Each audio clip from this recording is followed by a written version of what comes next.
As far as Full Gear is concerned, AEW's latest pay-per-view coming up on Saturday, November 23rd in Newark, New Jersey. I will not be there, but it should be a pretty good show. Despite the build being weak and the overall television product just being fucking ice cold right now, AEW, as I've said in the past, as I said last week during my Dynamite diatribe as far as how depressing that fucking show was, like I said earlier, their pay-per-views consistently deliver. Some are stronger than others, sure. Like overall, they haven't had a truly bad pay-per-view in a while, and even bad by AEW standards is still better than some of the shit pay-per-views we were getting from WWE like 10, 15 years ago, so can't even necessarily say that. But I do think the show will be good despite the product being what it is right now. On the pre-show, the overly hyped matchup between Big Boom AJ and his son, Big Justice, who's not wrestling, but he is in the corner of AJ, taking on QT Marshall. How anyone can give a fuck, I don't know. Like, I ironically like the Costco verse, the Costco guy verse, whatever the fuck they're calling it. Their Costco audience. It's just the absolute dumbest shit. It is brain rot, but it has gotten me ironically interested in this match. The fact they're even bringing him in. I mean, this guy AJ had said on a podcast, I don't know why he would say this publicly, but he is a wrestler, like not consistently, but like he used to wrestle a while ago. He used to be an indie guy, so he's got the business in his blood.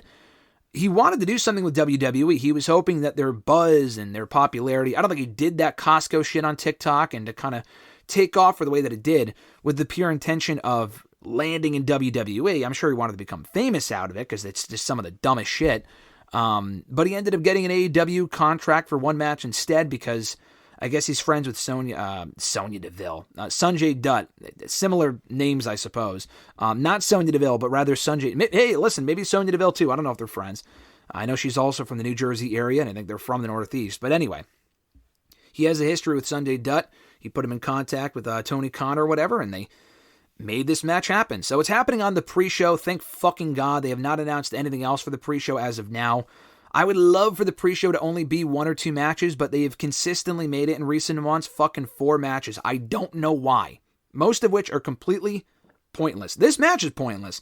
But to AEW's credit, to AJ's credit, he's been mentioning the match in interviews and promoting it on platforms. He mentioned it on fucking Jimmy Kimmel a couple of weeks ago.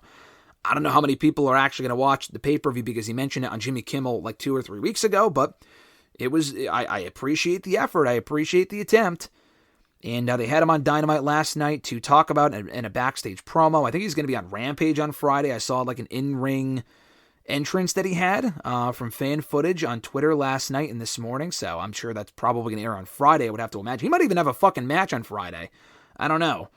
All of that to say, I'm spending way more time on this than I should. He is beating QT Marshall, who we have not seen, by the way, on AEW television since he quit or had his contract expire or whatever, and then was kind of crawled back to the company in early 2024.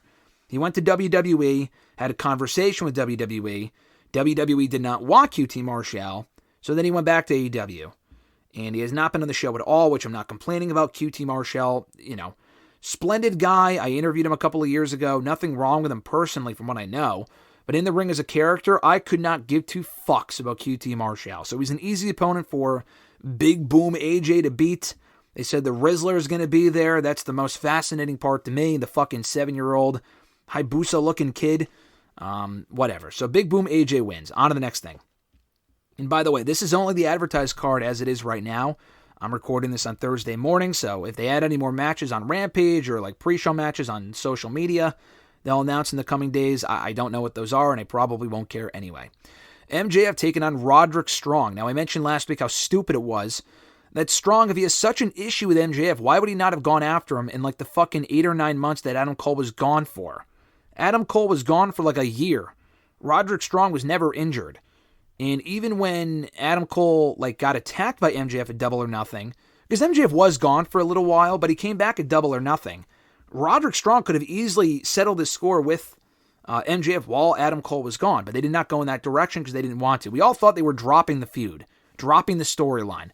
They did not. They're revisiting it. Not only are they revisiting it, they're doing MJF and Roderick Strong first. Now, they're probably going to do MJF and Adam Cole at World's End, probably have Adam Cole win and hopefully put this thing to an end. They're going to give MJF a win here. He also has not been on the show either. So if you're going to do MJF and Adam Cole, MJF would have to be on the show to cut promos. I know he cut out like a pre-tape promo last night. It's not the same thing. He's not been in person to confront Adam Cole and talk about this match that they would probably have at Full Gear that's now not happening. It's going to be MJF and Roderick Strong. The whole idea of doing a triple threat, they both got 3 wins, was fucking stupid. The whole build has been lazy. Again, easy outcome here. MJF wins, faces Adam Cole at World's End next month on the 1-year anniversary of Adam Cole kind of revealing himself as the devil and attacking MJF. Now with the roles reversed. Jay White versus Hangman Adam Page, round 2 in AEW. Or I guess it would be round 3. They had a match on Dynamite about a year ago. Jay White won that. The story of the match is Jay White has always had Adam Page's number. He beat him in New Japan, I suppose, Ring of Honor, Dynamite last year, at the WrestleDream pay-per-view last month. I think Adam Page gets his win back, and not even gets his win back, but just finally beats Jay White. He was the same guy that beat Swerve in that main event, that unsanctioned steel cage, lights out main event, whatever the fuck it was at All Out 2 months ago. And he hasn't really won many matches since. So I'm thinking Adam Page finally beats Jay White on this show. 4-way tag team match with the AEW World Tag Team titles. The new champs, Private Party, defending against the Outrunners, Kings of the Black Throne, that being Malachi Black and Brody King of House of Black, and the Acclaimed. The fact the Acclaimed are in here is fucking awful. I'm sorry. Like, they already have 2 other babyface teams in Private Party and the Outrunners. Do we really need the Acclaimed in there? And even House of Black has been babyfaces as of late, seemingly. I mean, maybe not. They're kind of more like tweeners. The Acclaimed shtick is so fucking old and it's just so stagnant. I don't give a fuck. Why are they in this match? They're not winning. If they were to turn heel or something, that would be great. But I don't think we're going in that direction. FTR failed to qualify. I think they might go heel by turning on the Outrunners, who have become more popular than they've been as of late. So I don't think any team wins here aside from Private Party. They walk out still the AEW World Tag Team Champions. They just won the belts. Why would they lose them this quickly? Mercedes Moné defends the AEW TBS Championship against Chris Statlander. Another match where the match itself, a lot like MJF and Strong, should be very good. The build has been way fucking worse than what we've gotten from MJF and Roderick Strong and Adam Cole. This build has been fucking awful. The latest segment on Wednesday's Dynamite was one of the worst yet.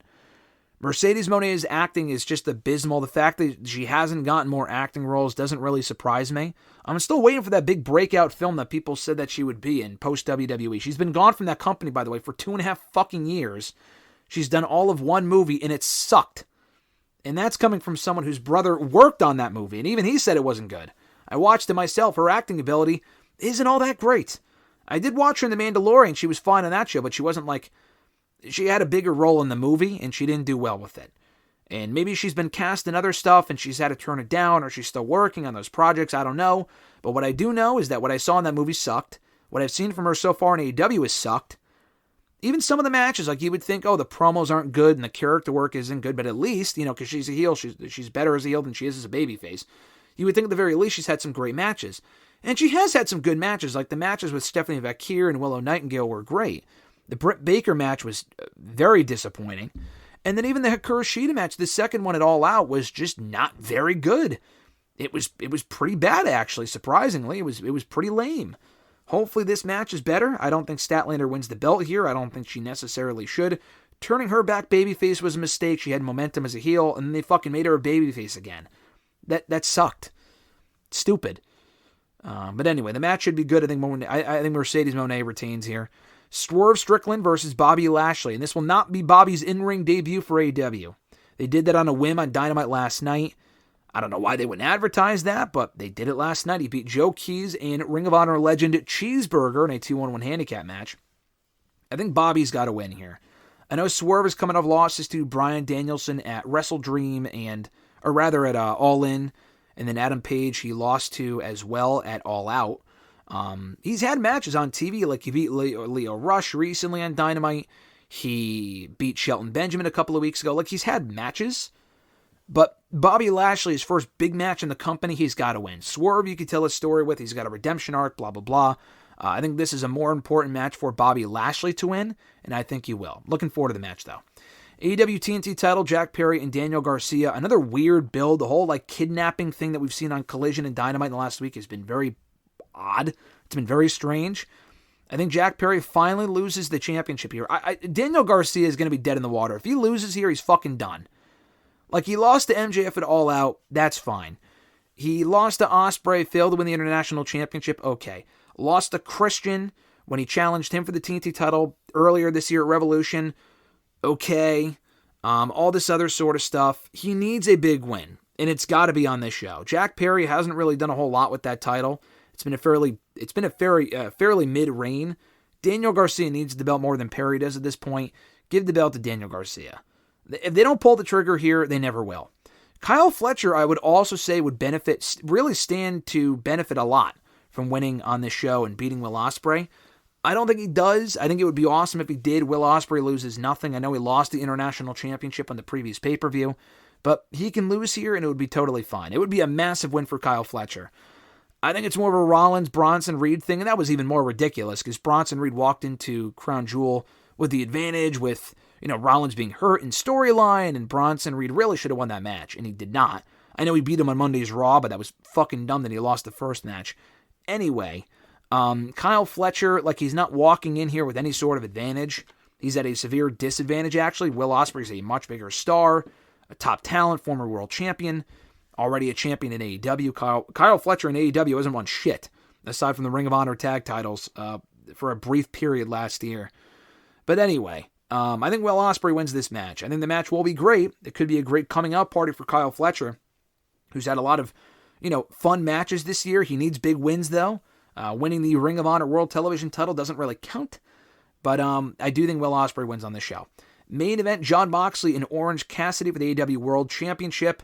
Another build that's kind of been all over the place. Orange Cassidy is the perfect person in this spot because it was a year ago at Full Gear that he beat Jon Moxley to either retain, I think it was to retain, the AEW International Championship after already beating or losing to Moxley at All Out. So this is the big rubber match. They have a good dynamic. They have great chemistry. The whole Death Rider storyline to me just has not been compelling at all. They've been trying, I guess. It's been a lot of the same stuff week after week. It just doesn't really do much for me personally. I think Moxley, obviously he's winning here. He hasn't even had a single fucking match, I don't think, since he won the belt at All Out 2.5 months ago. He really hasn't done anything with that championship. I'm sorry, he won it at WrestleDream. He attacked Bryan Danielson at All Out 2.5 months ago. He won the belt a month and a half ago at WrestleDream, and I stand by what I said. He has not done anything with that belt since then. So I think he will retain here. He should retain here. If he's going to lose it to anyone, it probably will be Darby. It could even be like a Swerve or someone else. It will not be Orange Cassidy. Jon Moxley will retain here, and the Death Rider storyline will move on without any real progression, and we still won't have any real reason to care or get invested in this angle, because so far it's been a lot of the same stuff with no real significant, meaningful development. Unfortunately, I don't think that changes on this show. I don't think Shane McMahon shows up or we get some sort of big reveal that there's a higher power pulling the strings. I think this will just be a match that Moxley wins, probably with interference, and that'll be it. So that's Full Gear on Saturday. Like I said, I'm looking forward to the show. The build has been all over the place, but AEW's pay-per-views are usually pretty good. Even like AEW's television this year is easily the worst that it's ever been, consistently since the product started 5 years ago, almost 6 years ago now. But their pay-per-views have not faltered. Like, Forbidden Door was a great show. All In was awesome. All Out was a great show. Even WrestleDream last month was a pretty good show overall. So I think Full Gear will be no exception, but they really got to do more, and I sound like a broken record. They really have to do more to inject actual excitement into the weekly product to make me care about watching Dynamite or make it feel like I'm missing something if I don't tune in live. Most of the time, 9 times out of 10, I do not watch Dynamite live, or at least until the next day, which is not good. There was a point previously where I felt like it was destination viewing. You would have to watch it live, otherwise you'd be missing something. The Fright Night Dynamite gave me that vibe a couple of weeks ago, but that was the only show in the last 3 or 4 months that I have felt that way about. Maybe one in the middle of the summer when Mariah May and Bryan Danielson won the Owen Hart Cups. That was a meaningful show. Beyond that, they really haven't had a whole lot of shows like that in the last couple of months. And that's got to improve coming out of this pay-per-view. I know they have the Continental Classic. They're going to be relying a lot on the in-ring stuff, and that's great.